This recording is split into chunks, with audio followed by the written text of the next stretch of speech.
என் சொல் கேளு நேயர்களுக்கு வணக்கம். இன்றைக்கு நம்ம பார்க்க போகிறது என்னன்னு கேட்டிங்கன்னா, அந்த வெயில் காலத்திற்கு ஏற்ற ஒரு ட்ரிங்க். என்னன்னு கேட்டிங்கன்னா, மசாலா மோர். மோர் நம்ம சாதாரணமா தயிரை நல்லா அடித்து அதில் உப்பு போட்டு அதில் தேவையான மல்லி, புதினா அந்த மாதிரியெல்லாம் போட்டு அப்படியெல்லாம் குடிப்போம். ஆனால் இது ஒரு மசாலா மோர். அது எப்படி செய்கிறதுன்னு நான் சொல்கிறேன்.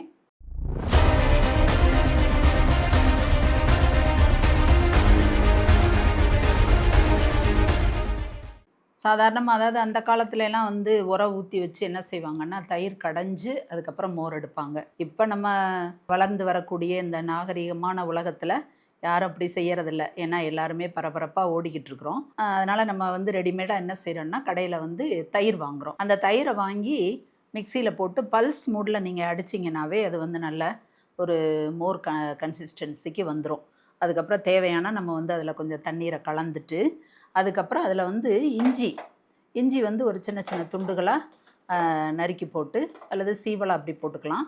தேவையான அளவு உப்பு போட்டுட்டு அதுக்கப்புறம் அந்த கேரட் ஒரு துருவல் அதாவது ஒரு கால் கேரட்டுன்னு வைங்களேன், அதை துருவி எடுத்திருக்கேன். அதுக்கப்புறம் ஒரு சிறு துண்டு மாங்காய் அந்த துருவல் போட்டிருக்கேன் நான்.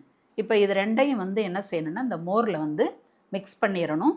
அதோடு நான் இதில் பெருங்காயத்தூளும் போட்டிருக்கேன். ஏன்னா பெருங்காயத்தூள் நமக்கு டைஜஷனுக்கு ரொம்ப நல்லது.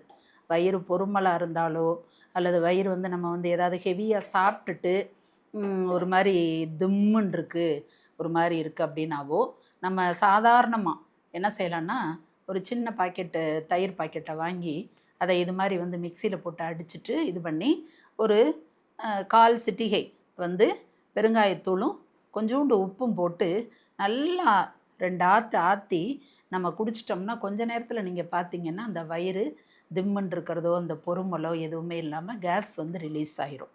இப்போ இந்த மாங்காய் துருவலையும் கேரட்டையும் நான் என்ன செய்கிறேன்னா அந்த மோரில் மிக்ஸ் பண்ணிடுறேன்.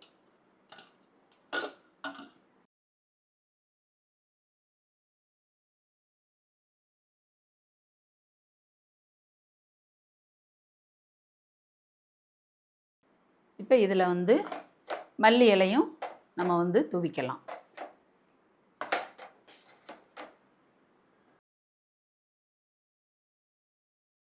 நேயர்களே, இது இப்போ மசாலா மோர் தயாராகிருச்சு. இந்த மசாலா மோரை இப்போ பெரியவங்க என்ன செய்யலான்னா, நல்லா ருசித்து குடிப்பாங்க. அதுலேயும் ஒரு சிலர் இதை எப்படி இதில் நம்ம குடிக்கும் பொழுது இதெல்லாம் வாயில் ஒரு மாதிரி கடிபடுது இது பண்ணுதுங்கிறவங்க நம்ம தயிர் சாதத்துக்கு பதிலாக இதை ஊற்றி என்ன செய்யலான்னா அப்படியே சாப்பிட்டுக்கலாம். அப்போ அந்த கேரட்டு இந்த மாங்காயோட சூப்பராக இருக்கும் டேஸ்ட்.